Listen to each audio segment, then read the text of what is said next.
Hello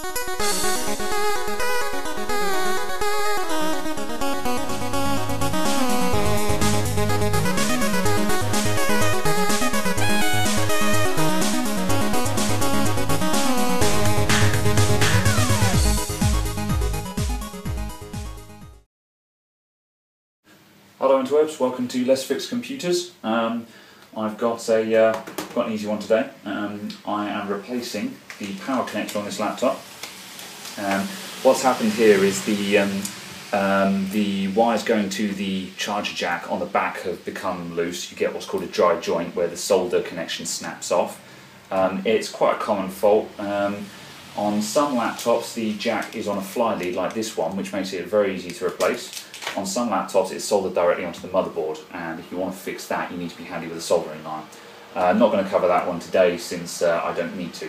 The other thing I'm going to be looking at today is cleaning. This laptop is, for want of a better word, filthy, so while I'm working on it I'm going to give the whole thing a proper clean up, so I'll show you how I do that. And these cleaning rules can be applied to any laptop that's in a bit of a state. So I'm going to get started just by taking the top cover off so I can get this cable replaced, and we'll go from there.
So we're halfway through now. I've just got to drop out a couple more screws, a couple missing from here. This has been taken apart before this laptop and there's one or two missing. Nothing show-stopping, but just an observation. At this point, before you split apart the two covers, you've just got to make sure that there are no cables clipping on. So that will be the trackpad cable, then there's usually something going to the top here. So just got to hook those out. I think that's got to come out as well. And that should be it. Now this laptop is getting a bit old and tired, so it's coming apart very easily. Some more modern laptops you may need to use prying tools to split the two parts of the case open. Going with a screwdriver for this one, I think.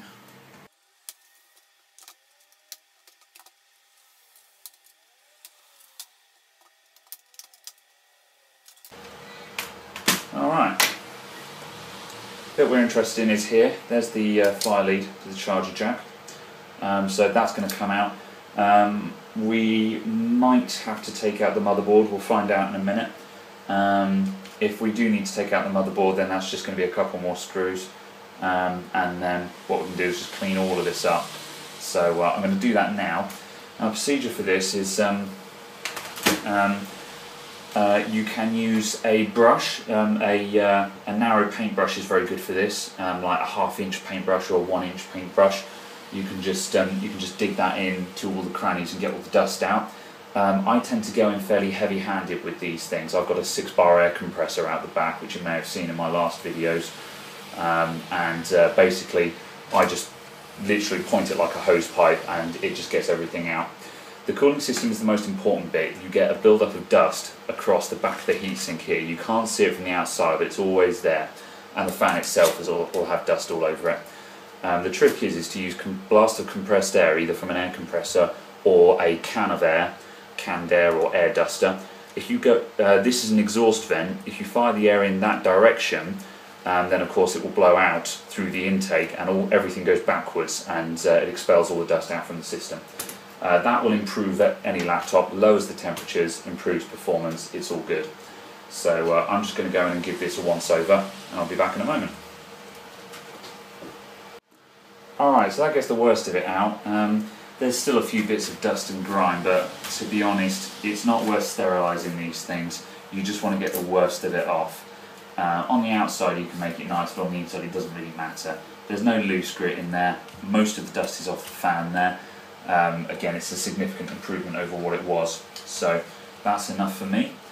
Right, now this power bleed, let's just turn that around. This will just pop out by lifting it up at a certain angle, so I'm just going to dig that in there and press upwards, and that'll come out like so.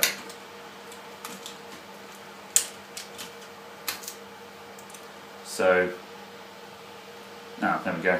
So that's just come straight out there. Normally you get an exposed pin on the back, which you could use to solder this back on, but to be honest, these replacement leads, they're not particularly expensive. It's like, I don't know, £5, maybe £10 tops for one of these. So then you get one that's brand new and it's not going to come undone again. It's always preferable trying to solder them back together, because the solder job, you never know how strong it is until it breaks again, really. Now, this connector is pointing downwards, so I'm going to have to take the motherboard out. So let's just get that done. While I'm doing this bit, I'm just going to address another scenario which can also occur in these instances. Sometimes the actual charger jack itself may not be damaged, but the mounts, the plastic clips that hold it in place, have broken off, which results in the charger jack just simply pushing into the body of the laptop when you try and plug it in. In this instance, you don't necessarily have to replace the charger plug, but you will need to find some way of either gluing it back in place or wedging it in place. I typically do this using fairly caveman methods. The ideal tool for the job is a hot glue gun. Failing that, you can just simply use cardboard or something like that just to wedge it in place.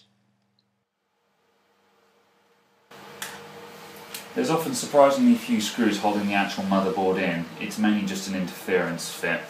I'm going to lift it off from there, and I've just got to bend the casing out to clear the audio connectors and any other miscellaneous bits.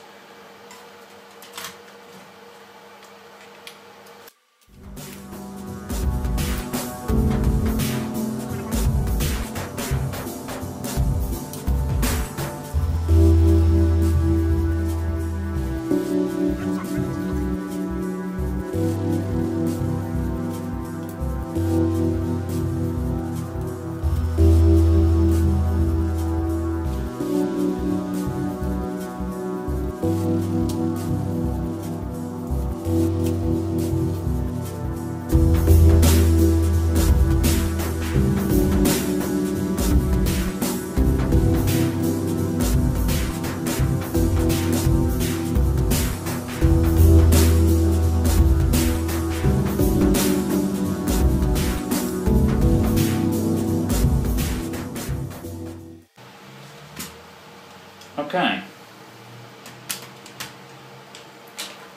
Right. I'm going to put most of this together. All of this bit I'll clean up in a minute. It's easy to do it once it's all together. So.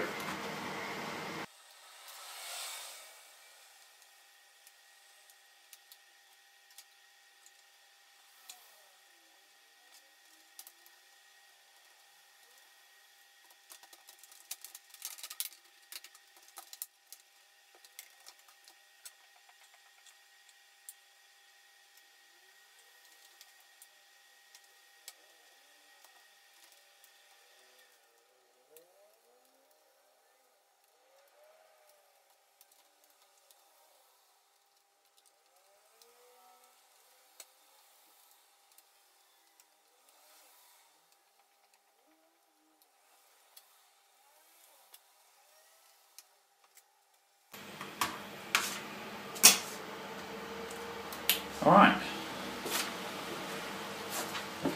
on to the next bit. Right, there's some staining on the back of this keyboard from where this laptop belongs to a smoker. but it's not really harmful at all, so there's no need to do anything with that. We'll clean up the top of the keyboard in a minute.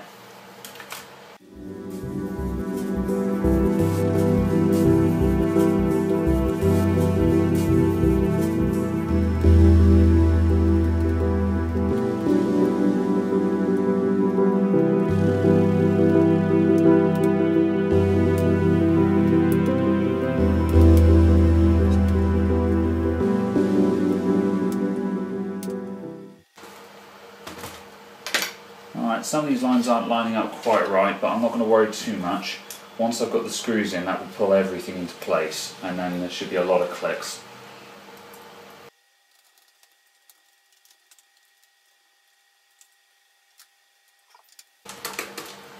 Silly little me, I've entirely forgotten to screw the display assembly in. Let's just back up slightly.